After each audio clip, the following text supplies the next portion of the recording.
Boeing, how a company learned to hate engineering. 346 people died in two plane crashes 8 months apart. Both crashes involved the same aircraft.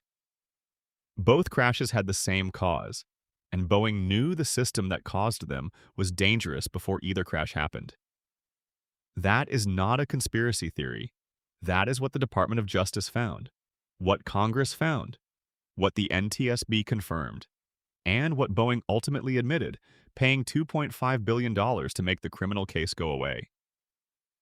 But here's the thing about Boeing that most coverage misses. The crashes were not the story. They were the invoice. The bill for 27 years of decisions that had nothing to do with engineering and everything to do with financial engineering. This is how one of the most admired industrial companies in American history dismantled its own culture, methodically, deliberately, and profitably, right up until it wasn't. Start with a number. In 2018, Boeing generated $13.72 billion in free cash flow. It was the most cash the company had ever produced. The stock hit $430 a share in March of that year. Market capitalization peaked at $213.8 billion. By every financial metric, Boeing looked like a machine. That same year, in October, Lion Air Flight 610 entered the Java Sea at 450 miles per hour. 189 people. 5 months later, Ethiopian Airlines Flight 302 hit the ground outside Addis Ababa. 157 more. The system that killed them, a piece of flight control software called MCAS, had been designed to run in the background without telling pilots it existed.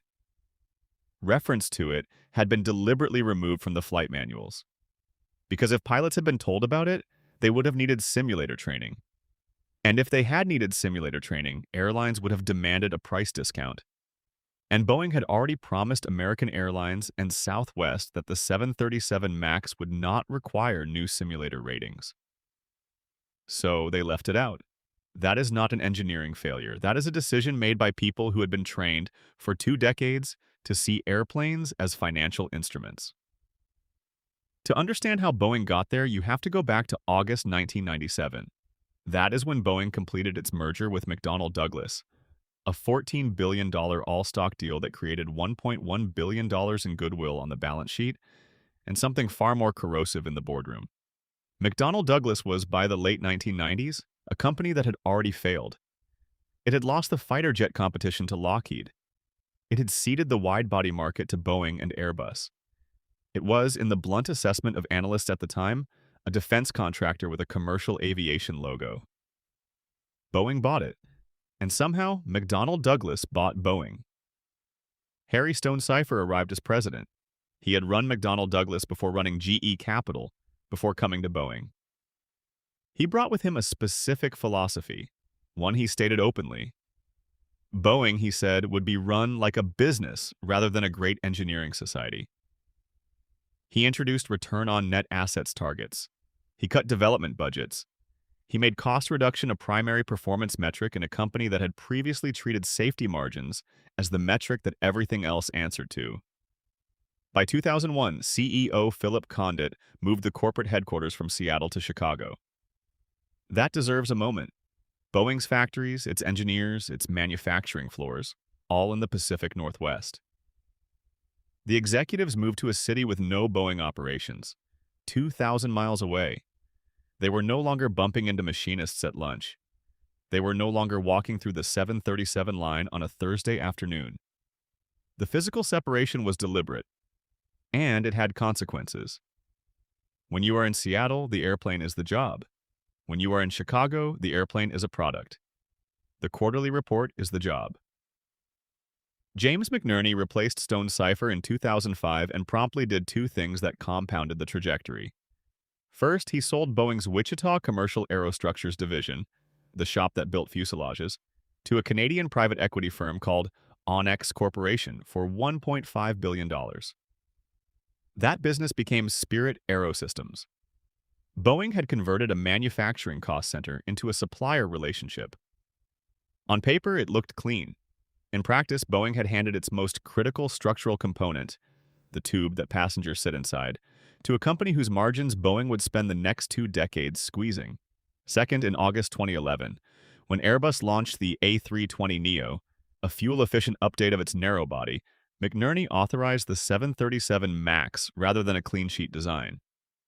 A new airplane would have cost an estimated $15 to $20 billion and taken a decade to certify. The MAX reused a 1960 airframe. It preserved the type rating from 1967. Airlines would not need new simulators. The logic was commercially rational, given everything that had come before. The problem was physics. The MAX's new CFM-LEAP engines were larger than the old ones. To fit them under a low-riding airframe designed 60 years ago, engineers had to mount them higher and farther forward on the wing. That changed the aircraft's aerodynamics, specifically its tendency to pitch nose up at high angles of attack. To correct that tendency without requiring new pilot training, software engineers wrote MCAS. MCAS read from a single sensor, one angle of attack vane on one side of the fuselage. No cross-check. If that sensor gave a false reading, as it did on both accident flights, the system would push the nose down, repeatedly, harder each time the pilot tried to correct. Until the aircraft could not be recovered, the FAA certified it anyway. Because Boeing's own employees, operating under the Organization Designation Authorization Program, were the ones conducting the certification review. They were technically representing the FAA. They were actually on Boeing's payroll. And the institutional pressure to approve the design, to protect the timeline, to protect the type rating, to protect the financial logic of the entire program, was the water they swam in every day. After the crashes, the collapse was arithmetic. The 737 MAX fleet was grounded globally in March 2019. Dennis Muilenburg, who had publicly defended MCAS and lobbied against grounding the aircraft after Lion Air, was fired in December 2019. Annual revenue fell 37% as deliveries stopped. Free cash flow went from positive $13.72 billion in 2018 to negative $19.4 billion in 2020. By the time the grounding was lifted in November 2020, direct costs exceeded $20 billion. The backlog had shrunk by over 1,000 aircraft. The credit ratings, which had been investment grade at A- before all of this, were sitting one notch above junk. In January 2021, Boeing signed a deferred prosecution agreement with the Department of Justice, admitting to a criminal conspiracy to defraud the FAA. The settlement totaled $2.5 billion. 3 years later, the DOJ determined Boeing had breached that agreement. In May 2025, a new non-prosecution agreement was filed for an additional $1.14 billion. Total criminal and regulatory settlements, $3.66 billion and counting. And then, in January 2024, a door plug blew out of a 737 MAX 9 at 14,830 feet over Portland, Oregon. Alaska Airlines Flight 1282. Nobody died. The seats next to the opening happened to be empty, but a child lost their shirt to the sky, and the NTSB launched an investigation that found 4 bolts simply missing from the door plug assembly. Not loose. Not improperly torqued. Missing. The door had been opened on the Renton line to fix a riveting issue, and nobody had replaced the bolts. Nobody had logged the work. The quality system had no record the door had ever been touched. The FAA capped 737 MAX production at 38 units per month while it conducted audits. In September 2024, 33,000 machinists walked off the job. The strike lasted 53 days, shut down the 737, 777, and 767 lines in Puget Sound, and cost Boeing $9.66 billion. The settlement included a 38% wage increase, 43.65% compounded. The 777X widebody, already 7 years late, now carries over $15 billion in development charges and will not enter service before 2027. Boeing's pension assets, $67.8 billion in December 2021, had fallen to $47.1 billion by the end of 2025. The defense segment lost $5.4 billion in 2024 alone.